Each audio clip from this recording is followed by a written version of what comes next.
Hey guys, Professor Bill, Comic Book University, and Infinity War Prime, issue number 1. All right, let me just show you the back really quick so you get a gist of what's going on here. We're back to the single tick mark, all right? And we got all of these that we're going to have to read at some point or another. And yeah, if issue number 1 is any indicator of what I'm about to read, oh, I can't wait to read it. Cannot wait. This is crazy. Okay, Duggan is on this. Let me just get into that right now. Writer Jerry Duggan, artist Mike Deodato Jr., color artist Frank Martin. Martin, where the heck did that come from? Those two are also on the covers, doing the cover art. And VC's Corey Petit is doing lettering. This is a gorgeous book. Okay, look, I loves me some Deodato. So the art in this is fantastic. I hope that it stays this good. Look, one of the biggest problems that I had, no disrespect, art is subjective. And as far as this person was subjugated, what do you call it? I didn't like the art in Infinity Countdown. I just didn't. It wasn't for me. And enough of that. This is fantastic art. All right, I love this. This is great. So we start off with the pages that I think most of us saw with Loki, wondering what the heck is going on. Why is he always the bad guy and everything? And he seems to genuinely have a problem, like as if reality has been manipulated several times. And he's in this library, and what do you call it? He's being spoken about the oh crap! What the heck was the name of this place? The coven, not the coven. There are witches there. But anyway, the God Quarry. Apparently it's really supposed to be called the Quarry of Creation. That's fine. But today it's called the God Quarry. Guys, if you were reading Donny Cates's Thanos Wins storyline, you know about the God Quarry. All right, that's where the three rich witches were. He went there to regain his powers, and he did become more powerful than he was before, and he was able to fight off his son, Thane, when Thane had the Phoenix Force. So that's the God Quarry, the big hole in the middle where he got stuck and had to face his whatever, his challenges, and he defeated them like, nonchalantly. So anyway, Loki has to go there, and he's bringing this Anon person with him who's going to try and figure out, dude, what's up? Saying apparently all my problems are starting here. So interesting. Adam Strange. Why do I do that? I just did that in the previous issue like this also. Adam Warlock shows up to Doctor Strange's Sanctum Sanctorum. And it's like, hey man, do you have the time stone? It's like, yeah, what are you doing here? And is that the soul stone you got? What's going on? How'd you get that again? So they start having a conversation. And they're like, listen, I got to go into the soul stone. I'm wondering if you can help me out. It's like, yeah, sure. So Strange goes and gives him a magical tether so that he can get himself out. The problem is he doesn't get himself out fast enough. And Adam Warlock goes in and he is straight murdered, like impaled. Vlad Dracula is inside, all right? Vlad Tempest is inside. Count Dracula, and he just like impales him. It's not Count Dracula, but like, dude, he straight gets impaled. No joke.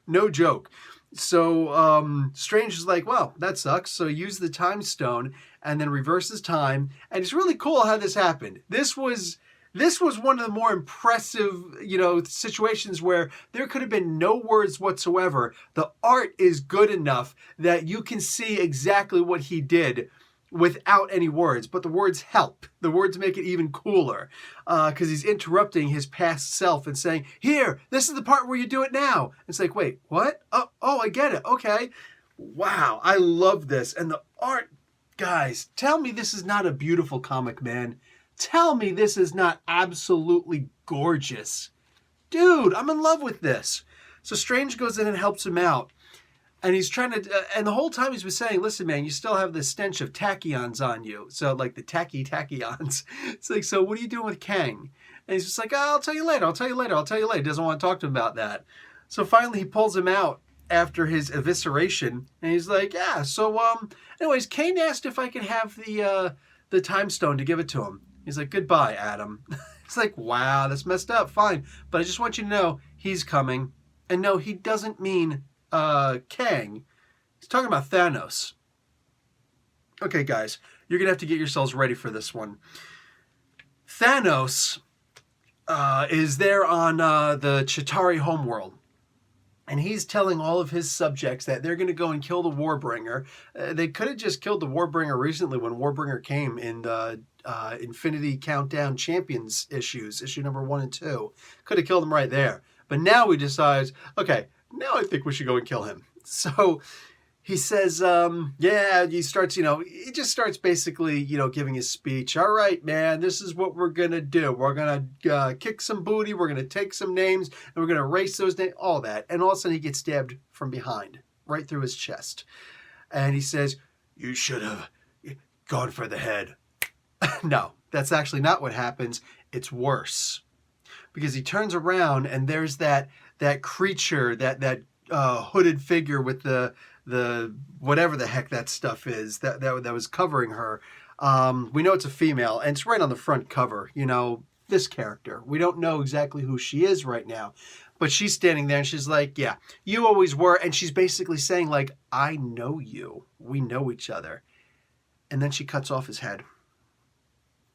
So Thanos is actually killed here. Yeah, that device that she was having made, that sword, that's a god killer. Real talk. He gets decapitated, like Vorpal, plus 20. So she then proceeds to destroy the body.